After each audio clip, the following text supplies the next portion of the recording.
C'est toujours un plaisir de vous avoir en notre compagnie. Le Flash Info de ce 19h15 vous est offert par le CPMS, le cycle préparatoire Marie-Stella de Cotonou.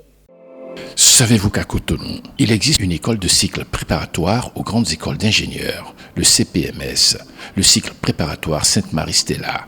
Au CPMS, suivez une formation tournée vers l'international dès le cycle préparatoire et poursuivez vos études d'ingénieur dans les grandes écoles d'ingénieurs en Europe sans passer un concours.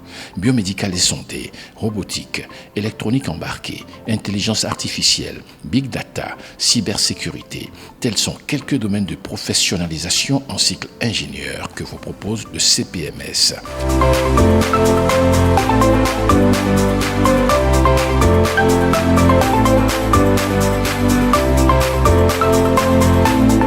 Le CPMS est ouvert aux bacheliers des séries C, D, E et F.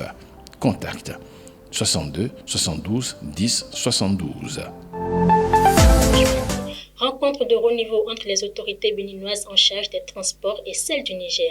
Elle s'est déroulée du 11 au 12 août 2022 à Cotonou. Des échanges entre les deux parties ont été axés sur les questions de facilitation de transport et de transit routier entre le Bénin et le Niger.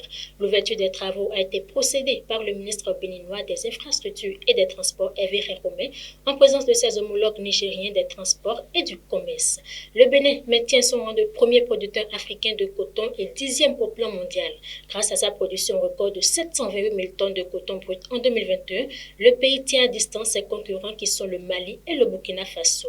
Les performances enregistrées ces dernières années dans la production cotonnière confirment la dynamique en cours dans le secteur depuis l'arrivée au pouvoir du président Patrice Talon. Au Sénégal, à présent, les résultats officiels et définitifs des législatives du 31 juillet dernier ont été publiés hier par le Conseil constitutionnel. Ceux-ci ont confirmé les résultats provisoires publiés il y a quelques jours par la Commission nationale de recensement des votes. Le camp présidentiel, Beno Bokiyaka, arrive légèrement en tête avec 82 députés, suivi des coalitions de l'opposition Yewi Askanoui et Wallou Sénégal qui cumulent ensemble 80 sièges. Pour finir, les Béninois ont essuyé une nouvelle défaite ce vendredi dans le cadre de l'Afro-Basket masculin FIBA U18 qui se tient à Madagascar.